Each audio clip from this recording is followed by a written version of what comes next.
Continuamos con esta parte de la barbarie y civilización, pero ahora vamos a continuar ya diciendo que ya en los umbrales de la civilización, que se inicia por un nuevo progreso de la división del trabajo, en el estadio más inferior, los hombres no producían sino directamente para satisfacer sus propias necesidades. Los pocos actos de cambio que se efectuaban eran aislados y solo tenían por objeto excedentes obtenidos por casualidad. En el estadio medio de la barbarie, se encuentran ya en los pueblos pastores una propiedad en forma de ganado, que si los rebaños son suficientemente grandes, suministra con regularidad un excedente sobre el consumo propio. Al mismo tiempo, se encuentran una división del trabajo entre los pueblos pastores y las tribus atrasadas, sin rebaños, y de ahí dos grados de producción diferentes, uno junto al otro y por lo tanto las condiciones para un cambio regular. El estadio superior de la barbarie introduce una división más grande aún del trabajo, entre la agricultura y los oficios manuales. De ahí la producción cada vez mayor de objetos fabricados directamente para el cambio y la elevación del cambio entre productores individuales a la categoría de necesidad vital de la sociedad.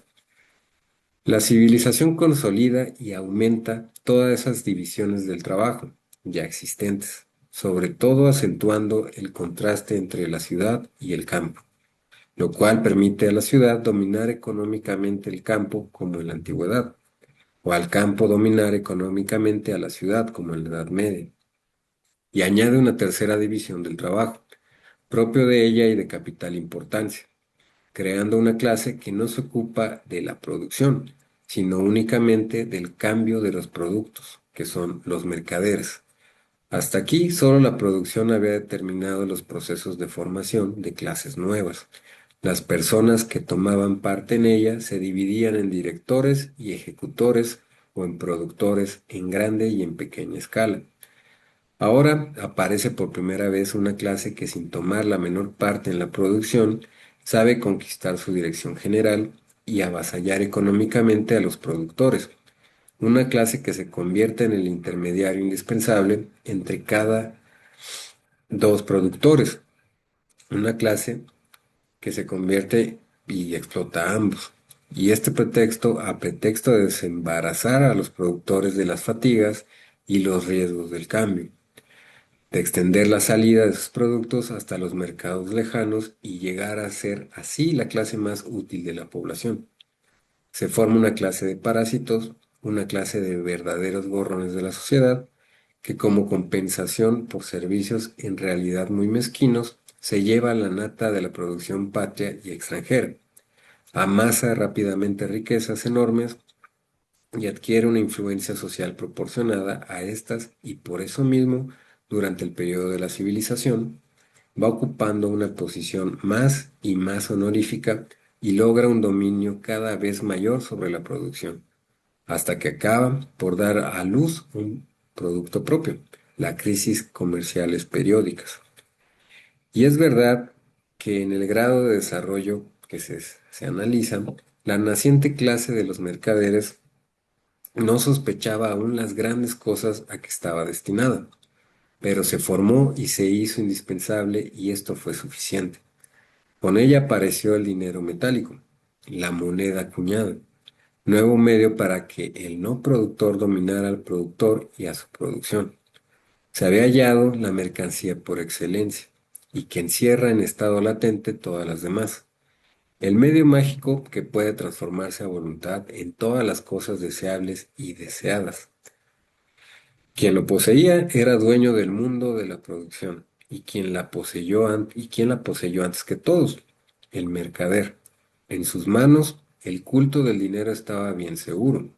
El mercader se cuidó de esclarecer que todas las mercancías y con ellas todos sus productores debían prosternarse ante el dinero. Probó de una manera práctica que todas las demás formas de la riqueza no eran sino una quimera frente a esta encarnación de riqueza como tal. De entonces, nunca se había manifestado el poder del dinero con tal brutalidad, con semejante violencia primitiva, como en aquel periodo de su juventud. Después de la compra de mercancías por dinero, vinieron los préstamos y con ellos el interés y la usura. Ninguna legislación posterior arroja tan cruel e irremisiblemente al deudor a los pies del acreedor usurero, como lo hacían las leyes de la antigua Atenas y de la antigua Roma. Y en ambos casos esas leyes nacieron espontáneamente bajo la forma de derecho consuetudinario, sin más compulsión que la economía. Junto a la riqueza en mercancías y en esclavos, junto a la fortuna en dinero, apareció también la riqueza territorial, el derecho de posesión sobre las parcelas del suelo, concedido primitivamente a los individuos por la gens o por la tribu. Se había consolidado hasta el punto de que estas parcelas le pertenecían como bienes hereditarios. Lo que en los últimos tiempos habían reclamado ante todo era quedar libres de los derechos que tenía sobre esas parcelas la comunidad gentilicia, derechos que se habían convertido para ellos en una traba. Esa traba desapareció, pero al poco tiempo desaparecía también la nueva propiedad territorial. La propiedad plena y libre del suelo no significaba tan solo facultad de poseerlo íntegramente, sin restricción alguna, sino que también querría decir facultad de enajenarlo. Esta facultad no existió mientras el suelo fue propiedad de la gens, pero cuando el nuevo propietario suprimió de una manera definitiva las trabas impuestas por la propiedad suprema de la gens y de la tribu, rompió también el vínculo que hasta entonces lo unía indisolublemente con el suelo, lo que esto significaba que se le enseñó el dinero descubierto al mismo tiempo que advenía la propiedad privada de la tierra. El suelo podía ahora convertirse en una mercancía susceptible de ser vendida o ignorada. Apenas se introdujo la propiedad privada de la tierra, se inventó la hipoteca. Así como el heterismo y la prostitución pisan los talones a la monogamia, de igual modo, a partir de este momento, la hipoteca se aferra a los faldones de la propiedad del inmueble. Ahora, junto a la extensión del comercio, junto al dinero y la usura, junto a la propiedad territorial y la hipoteca, progresaron rápidamente la concentración y la centralización de la fortuna en manos de una clase poco numerosa, lo que fue acompañado del empobrecimiento de las masas y del aumento numérico de los pobres. La nueva aristocracia de la riqueza en todas partes donde no coincidió con la antigua nobleza tribal, acabó por arrinconar a ésta en Atenas, en Roma y entre los germanos, y junto con esa división de los hombres libres en clases con arreglo a sus bienes, se produjo sobre todo en Grecia un enorme acrecentamiento del número de esclavos, cuyo trabajo forzado formaba la base de todo el edificio social. Ahora, ¿cuál fue la suerte de la gens en el curso de esta revolución social? Era impotente ante los nuevos elementos que habían crecido sin su curso, sin su concurso. Su primera condición de existencia era que los miembros de una gens o de una tribu estuviesen reunidos en el mismo territorio y habitasen en él exclusivamente. Ese estado de cosas había concluido allá hace mucho tiempo, y en todas partes estaban mezcladas gens y tribus. En todas partes esclavos, clientes y extranjeros vivían entre los ciudadanos. La vida sedentaria alcanzaba solo hacia el fin del estado medio de la barbarie, también alterada con frecuencia por la movilidad y los cambios de residencia debidos al comercio, también a los cambios de ocupación y a las enajenaciones de la tierra. Los miembros de las uniones gentilicias no podían reunirse ya para resolver sus propios asuntos comunes. La gens solo se ocupaba de cosas de menor importancia, como las fiestas religiosas, y a eso a medias. Junto a las necesidades y los intereses para cuya defensa eran aptas y se habían formado las uniones gentilicias, la revolución en las relaciones económicas y la diferenciación social resultante de esta habían dado origen a nuevas necesidades también hacía nuevos intereses que no solo eran extraños, sino opuestos en todos los sentidos al antiguo orden gentilicio.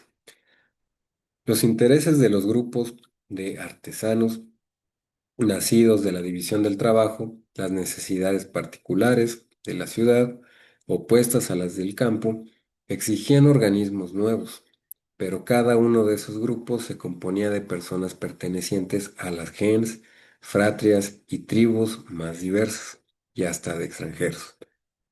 Esos organismos tenían que formarse necesariamente fuera del régimen gentilicio, aparte de él y por lo tanto contra él.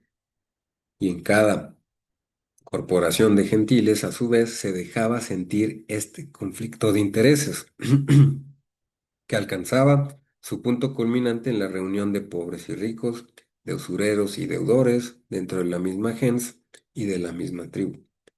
A esto se añadía la masa de la nueva población extraña a las asociaciones gentilicias, que podía llegar a ser una fuerza en el país, como sucedió en Roma, y que al mismo tiempo era muy numerosa para poder ser admitida gradualmente en las estirpes y tribus consanguíneas. Las uniones gentilicias figuraban frente a esa masa como corporaciones cerradas, privilegiadas. La democracia primitiva, espontánea, se había transformado en una detestable aristocracia. Y en una palabra, el régimen de la gens, fruto de una sociedad que no conocía antagonismos interiores, no era adecuado sino para una sociedad de esta clase. No tenía más medios coercitivos que la opinión pública, pero acababa de surgir una sociedad que, en virtud de las condiciones económicas generales de su existencia, había tenido que dividirse en hombres libres y en esclavos, en exploradores ricos y en exploradores pobres. Una sociedad que no solo no podía conciliar estos antagonismos, sino que por lo contrario se veía obligada a llevarlos a sus límites extremos. Una sociedad de este género no podía existir sino en medio de una lucha abierta e incesante de estas clases entre sí o bajo el dominio de un tercer poder, que aparentemente por encima de las clases en lucha suprimiera sus conflictos abiertos y no permitiera la lucha de clases más que en el terreno económico, bajo la forma llamada legal, y el régimen gentilicio era ya algo caduco. Fue destruido por la división del trabajo, que dividió la sociedad en clases y reemplazada por el Estado. Ahora hasta aquí vamos a dejar esta parte de la barbarie y y la civilización, y así como también de las organizaciones sociales. Y vamos a continuar en la siguiente cápsula ya hablando sobre instituciones jurídicas y vamos a empezar hablando en la siguiente cápsula de los derechos humanos.